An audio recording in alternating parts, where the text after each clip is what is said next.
you just stop for 2 seconds and think about what we're reading, it should just completely take our breath away to imagine what it must have been like to have actually been there when he's feeding the masses with 5 loaves and 2 fish, when he's walking on water in front of his disciples. Like, those things are just amazing, amazing reminders of his power.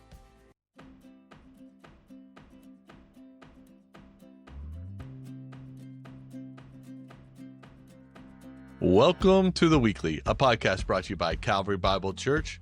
I'm your host, Jay Ewing. Thanks for tuning in. Like always, get connected and stay connected by visiting calvarybible.com. Click your campus and find out what is happening in your neck of the woods. We have a great show for you. But first, before anything else, go to YouTube and in the comments, leave a question for us. We'd love to answer that in the coming shows in the next couple weeks.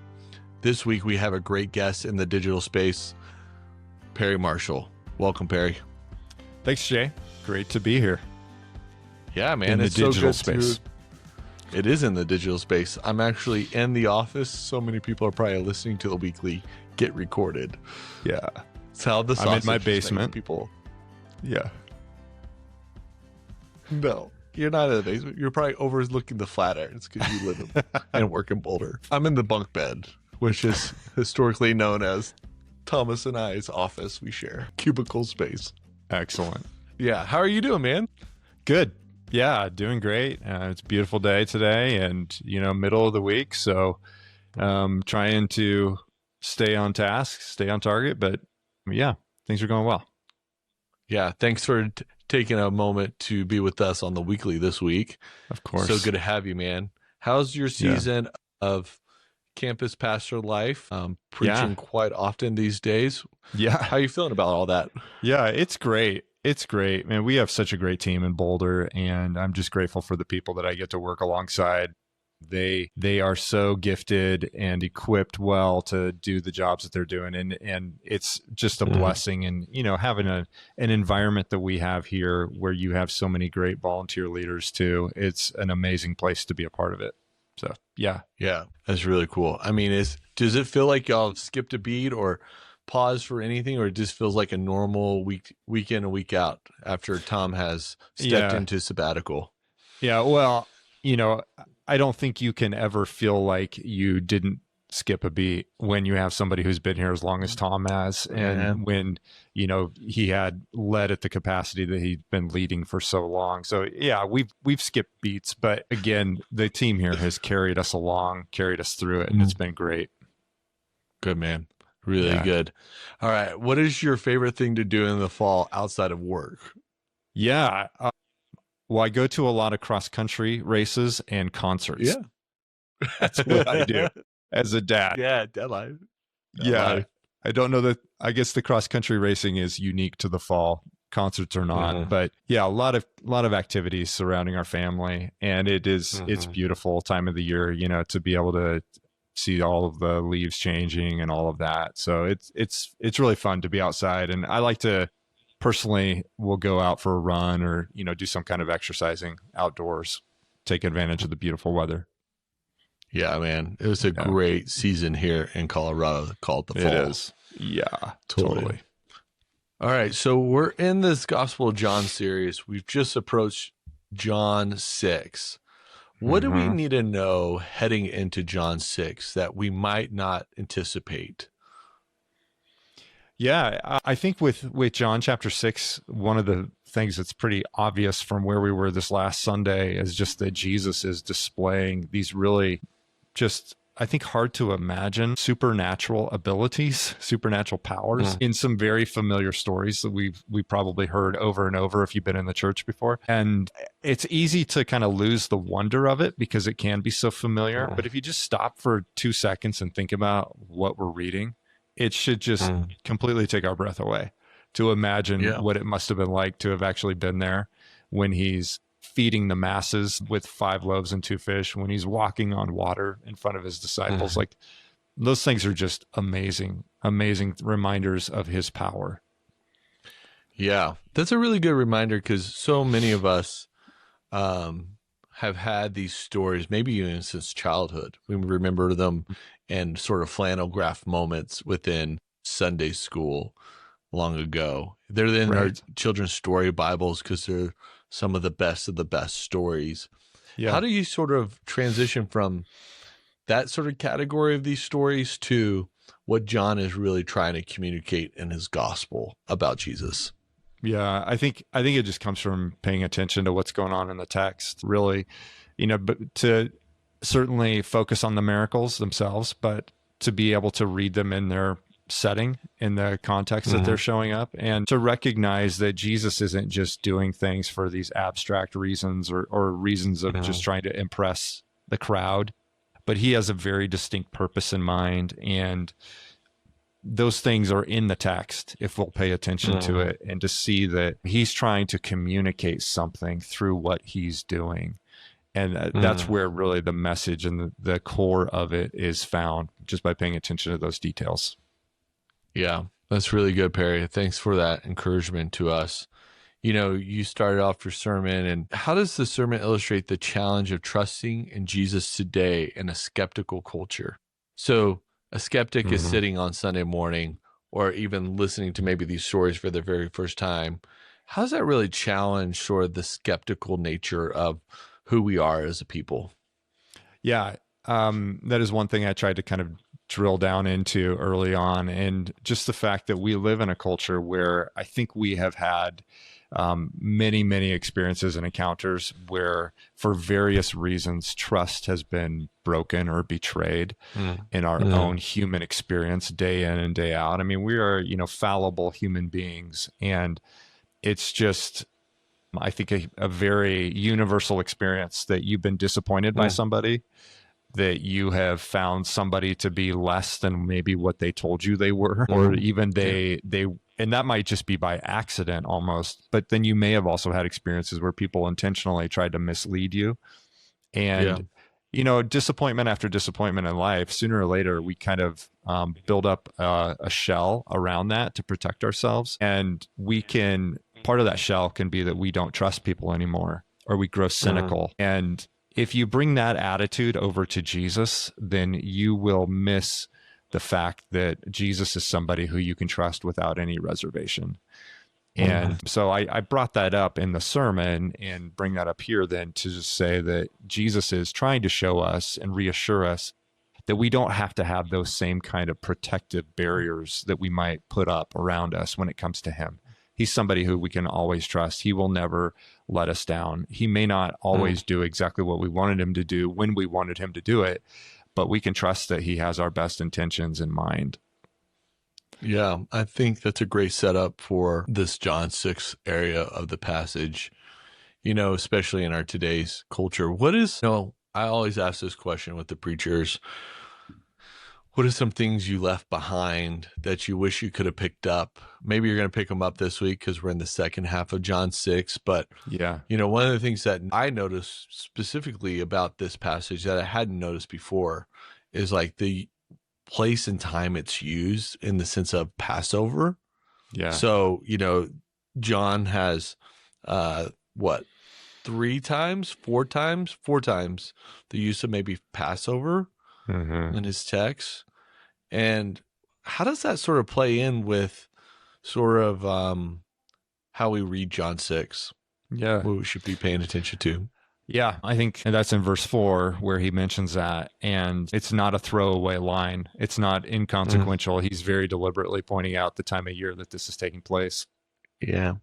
And John has this as kind of a whole pattern or structure throughout his account of Jesus's life, where he's looking at these major festivals that Israel had, and he is using those as the backdrop to make statements about the truth of who Jesus is. And in this passage in particular, Jesus is making the claim that he's doing something very Passover-like in what he's doing in feeding the crowd and walking on water.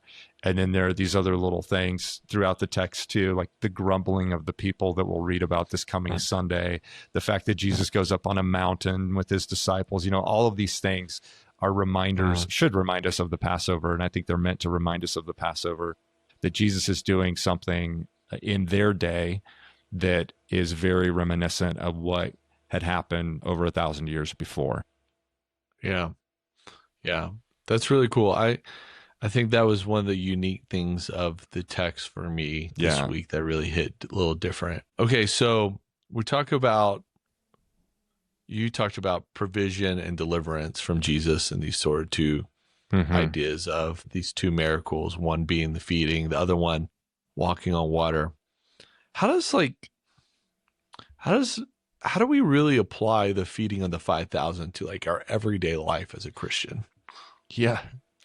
So when you get hungry in the afternoon, Jay, and all you have is a granola bar. Yeah. No. I think that what the application to our life is not that we expect a similar miracle to happen necessarily, but that we would expect that the same person, Jesus, who performed the miracle then, is also active in our own lives and aware of our own needs today, just like he was back in this account from John chapter 6. And so we have the confidence that, first of all, Jesus knows our needs, and he has the ability, the power to address those needs, just like he did back then. He can do that today. Now, maybe not in the same exact way. He might do something very different in our lives, and we might need him to do something very different in our lives. You know, food scarcity is not our problem for most of us in the United States in the 21st century, like it was back then. And so we need Jesus's power in our lives in a different way, perhaps, but we can be confident that Jesus is active and able to do things that are just as needed in our own lives. Yeah. I think you even used the word abundant. Or abundantly, how much he increased in the abundance of what it was, because they gather up, which is sort of a Passover thing again. It's like the 12 baskets, right? Of leftovers. Exactly. Yeah, and it's kind of reminiscent of the wedding in Cana when he's turning all of the water into wine, and it's like this lavish amount that's over, above and beyond what was actually needed, more than likely, in the wedding in Cana, and definitely here in this account too. It demonstrates some of the joy and abundance of God's kingdom. I love that, Perry. Let's talk more about that, because I didn't think about that hyperlink until just recently with this conversation. And it's like, man, how often do we have scarcity mindset when it comes to like faith, right? Right. I don't know if God's going to show up. If he does, he's just going to do the bare minimum. Yeah. What we get from these stories is like, no, he does more than abundant. Right. Yeah. I mean, it could even be viewed like, man, this is wasteful. Look at all of these leftovers. But it's just a demonstration again that Jesus can just say, hey, there's way more that I can provide than what you can even imagine. And, don't put limits on what we think that God can give us. He's able to do so much more. And of course, that's picked up by Paul when he's writing and talking about, this just the power of God to do far more than we could ever imagine. And that's the kind of confidence that we need to keep in our minds when we're thinking about the needs that we have in our lives. Yeah. So good, man. I love where that sort of went. So, okay, the second miracle is Jesus walking on water. The question I have for you is, how does this play into like Peter's when he walks on water? Is this, there's a couple of moments on the Sea of Galilee where Jesus encounters his disciples in boats. Yeah. How is this distinct? How is this similar? What are ways in we should be thinking about this specific miracle? Right. Yeah, it is really interesting because this is one of the accounts, the feeding of the 5,000 and Jesus walking on the water, that is also in Matthew, Mark, and Luke.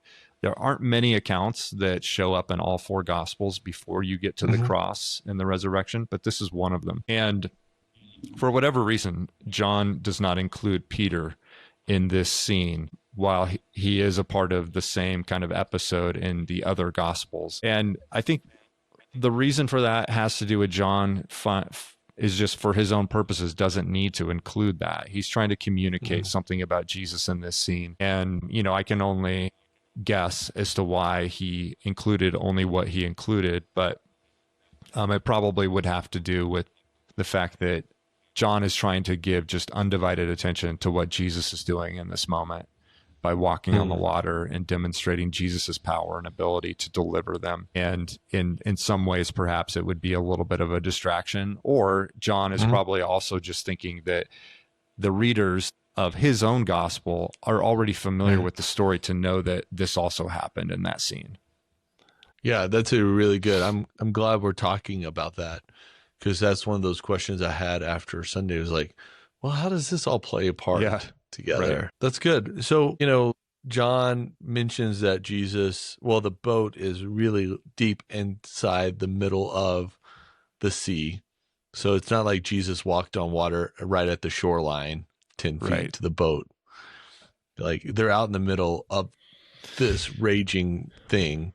Yeah. What are some reflections you thought of, like, sort of the environment in which we encounter Jesus? How are we supposed to sort of think about that as readers? Yeah, I think what stood out to me is the fact that the very same conditions, the very same circumstances that are keeping the disciples stuck in the middle of the lake, perhaps you could say that they are in some kind of danger. I don't know if that's going beyond what John is trying to communicate about the situation, but they are definitely stuck and they're not making progress getting across. And Jesus is the one who is able to demonstrate in this, it doesn't get any more vivid than what he's doing, that he is more powerful than all of those circumstances that are keeping them where they're at. And as he's doing that, he's coming to them in those circumstances, not just pulling them out of it. In fact, I think it was Thomas and Erie who said something to the effect of how this is kind of demonstrative of the fact that we have not a storm-free life, but a storm-proof life. I thought that was such a beautiful way to put it, that Jesus is meeting them in the conditions. He's not just merely changing the conditions, but he's coming to them in that very place. Yeah. That's super important for us to understand as we read ourselves even into the story. It's like, we might not experience storms right now. We have probably in the past. We will in the future. How does Jesus actually meet us in those to really do something miraculous? Totally. I think it's really important. Yeah. Okay, so the sermon mentioned the decline in trust in institutions, churches. How can, as a community, work to rebuild trust in the sort of the local church, the expression of sort of the kingdom of God, where we live, work, and play? How does sort of John 6 instruct us on that? Well, I think above all, to me, I would think that one of the biggest safeguards for the church when it comes to ensuring that we can have a trusting kind of community and a community that's worth trusting in is that we keep Jesus as the centerpiece of our community. Part of our mission statement is that we're building Christ-centered communities of people fully devoted to loving God and loving others. It's not pastor-centered.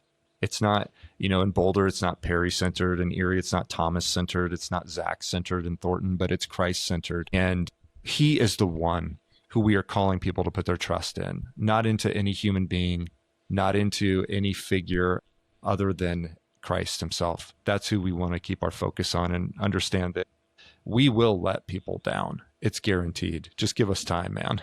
We will let each other down, but Jesus will not. He is the only one among us who is 100% trustworthy all the time. And I think that's a big part of it. Yeah, that's a really good word, Perry, to us as we think about how to live this out together at Calvary, is that we continue to build everything upon Jesus Christ and center everything we do upon that. It's great. Yeah. So let's talk about sort of stepping aside from John 6. What are you sort of learning in your personal devotion as you study the Gospel of John that's just really sticking out to you the last couple of weeks? Yeah, I sometimes feel like I'm preaching the same sermon every Sunday as we go through the series, because I just see on repeat this idea of Jesus is revealing his identity. And, some of that is probably just the fact that we've given attention to chapter 20, verses 30 and 31, where John has his purpose statement for writing, when he talks Right. about how, there were many other signs that he could have included in this, but these are recorded so that we may believe that Jesus is the Christ, the Son of God, and that by believing we may have life in his name. So when you have that in your mind on repeat, then it's really easy to kind of see the whole book through that lens. But what is he doing in chapter 6? Well, he's revealing himself, again, his power through these different miracles and showing that, hey, he's the one who can give us this life. He is the Messiah, the Son of God. I mean, it's obvious through what he's able to do. And as he's demonstrating that week after week after week, then I think that's the big thing that just stands out, that Jesus is somebody who we can trust without any reservation. And he is the one who can deliver us from everything that we face. And of course, the biggest thing of all is from sin itself. And he's the only one who can deliver salvation to us. So those are the things. I know those are like Sunday school answers, but I love how every week is a different passage. Every week is a different text. And we see Jesus interacting with people, doing different things, teaching different ways. But that same message is behind the heart of it all. And hopefully that just reinforces in all of us a deeper faith. Or if we're investigating, trying to explore Christian faith, hopefully that's something that just builds confidence to say, wow, I can really take Jesus at his word, because look at what he's able to do and how he's able to demonstrate and teach in a way that is like nothing else. Yeah, that's so good. I'm really thankful for that conversation, Perry. Yeah. Thankful for you pointing us over and over to that reality of who Jesus is. And you're right. Through the Gospel of John, we're going to be preaching the same sermon over and over again. And that's because it is this centrality of who we are and what type of people we want to be. And that is around Jesus Christ. So thankful for you, Perry. Thanks so much for the conversation. Thanks for jumping in the digital sphere and pausing your work week. And what should we look forward to in the back half of John 6 as we get ready? Jesus is using one of the famous I am statements. He's, taking this miracle that he's just performed in feeding the 5,000 and using that as the launching pad for talking about himself as the bread of life. And, just thinking about that imagery of what does bread do for us, sustains us, again, demonstrates God's provision to us, and how Jesus is the one who is doing that in a way that goes well beyond just offering us food for our stomachs. But he's the one who nourishes our souls and gives us life in an ultimate eternal sense. So he's teaching through that. And there's some deep waters, no pun intended, out of that teaching. Yeah. So there's it's a big passage in front of us this week, but it'll be a great text. Oh, so looking forward to it, man. Thanks so much. Yeah. All right, Calvary, as we wrap up today, I just want to continue to leave with the beginning of John as sort of our blessing as we move on into our work week. John 1:1. In the beginning was the Word, and the Word was with God, and the Word was God. He was in the beginning with God, and all things were made through him, and without him was not anything made that was made. In him was life, and that life was the light of men. The light shines in the darkness, and the darkness has not overcome it. Keep those in your back pocket this week as we travel from here to there, and we look forward to meeting with you once again and getting around the idea of Jesus being the bread of life this week at Calvary. Like always, visit calvarybible.com, get connected, stay connected there, and we look forward to seeing you very soon. Have a great day.